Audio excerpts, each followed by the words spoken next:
Hi guys, ഇന്നെൻ്റെ birthday ആണ് കേട്ടോ. April 26. ഇന്നെനിക്ക് കുറേ വിഷൊക്കെ കിട്ടി. ഞാൻ അത്യാവശ്യം ഹാപ്പിയൊക്കെയാണ്. ഇന്ന് ഞാൻ എക്സ്പെക്ട് ചെയ്ത കുറേ പേരെടുത്തൊന്നും എനിക്ക് വിഷ് കിട്ടിയതേ ഇല്ല.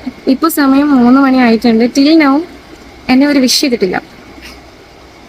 ഇതിൽ കോമഡി എന്താണെന്ന് വെച്ചാൽ, വീക്കിൽ ഒരു വട്ടം അങ്ങനെ വിളിക്കുന്ന എൻ്റെ ഫ്രണ്ട് ഉണ്ട് എനിക്ക്. ആൾ ഇന്ന് വിളിച്ചു തന്നെ. വിളിച്ച് ഞാൻ ഓർത്ത് വിഷ് ചെയ്യാൻ വേണ്ടി വിളിച്ചതായിരിക്കണം.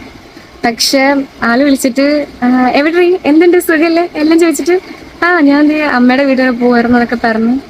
ഓക്കെ ശരി, ഇങ്ങനെ നടക്കട്ടെ എന്ന് പറഞ്ഞു വെച്ച്. ഞാൻ ഓർത്ത് പിന്നെ ചിലപ്പോൾ ഓർത്തിട്ട് വിളിക്കായിരിക്കും. വിളിച്ചില്ല. എല്ലാ കൊല്ലവും 12 മണിക്ക് വിഷയത്തില്ലെങ്കിലും രാവിലെ എങ്കിലും വിളിക്കും.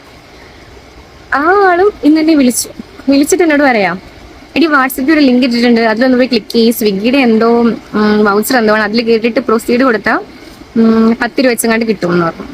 ഞാൻ പറഞ്ഞു ഓക്കെ, വേറെന്തെങ്കിലും ഉണ്ടോ? വേറൊന്നുമില്ലടി, ശരിയെങ്കിൽ ഞാൻ കഴിക്കുവാണേ. അപ്പം പറഞ്ഞു ശരി ഓക്കെ. ഞാൻ പിന്നെ കുറേ ചോദിച്ചു എന്തെങ്കിലും ഉണ്ടോ. നെവർ. ഡെയിലി എല്ലാ കൊല്ലവും കറക്റ്റ് സമയത്തൊക്കെ വിളിച്ച് വിഷ് ചെയ്യുന്ന കുറേ എണ്ണം ഉണ്ടായിരുന്നു. ഒന്നേ വഴിക്ക് പോലും കണ്ടില്ല. സാറ്റർഡേ ഞാൻ വീട്ടിൽ വന്നു. ഇന്നിപ്പം തിരിച്ചെറണാകുളത്തേക്ക് പോവാം. ഞാൻ ഒട്ടും എക്സ്പെക്ട് ചെയ്യാത്ത ആൾക്കാർ ഇന്നലെ വിഷ് ചെയ്തു. അപ്പോൾ എനിക്ക് സന്തോഷമായി. ഒരു സർക്കിൾ ഉണ്ടല്ലോ നമുക്ക്, ആ ഒരു സർക്കിളിനകത്ത് നിൽക്കുന്ന കുറച്ചു പേരെടുത്ത് നമ്മൾ എന്തെങ്കിലുമൊക്കെ പ്രതീക്ഷിക്കാം. അങ്ങനെ പ്രതീക്ഷിക്കാൻ ശരിക്കും പറഞ്ഞാൽ പാടില്ല, അതാണ് സത്യം. പക്ഷെ എക്സ്പെക്ട് ചെയ്ത് പോവും നമ്മൾ.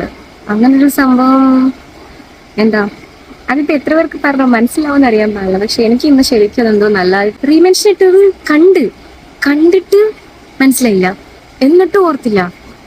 വേറൊരുത്തം വിളിച്ചിട്ട് നിന്റെ ബർത്ത്ഡേ ഇന്നായിരുന്നോ, എന്നെ വിളിച്ചിട്ട് വിഷയമല്ല. അപ്പോഴും നമ്മൾ കൊടുക്കുന്ന പ്രയോറിറ്റീസ് എപ്പോഴും നമുക്ക് കിട്ടുമെന്ന് നമ്മൾ പ്രതീക്ഷിക്കാനേ പാടില്ല.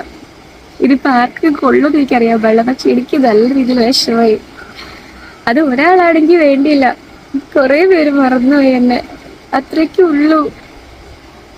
വിഷമമൊന്നുമില്ലടേ.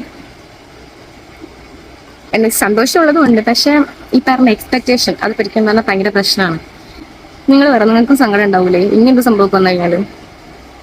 നമ്മൾ വിചാരിക്കുന്ന കുറച്ച് പേരെ ഉണ്ടാവുള്ളൂ. എല്ലാവരും ഒന്നും നമ്മൾ വിചാരിക്കില്ല. നമ്മൾ വിചാരിക്കുന്ന കുറച്ച് പേരുണ്ടാവും. ഉള്ളവരുടെ അടുത്തൊന്നും കിട്ടാത്തപ്പം സംഭവം ഉണ്ടാവില്ലേ, അറിയില്ല. അപ്പോൾ ഓക്കെ, ബൈ.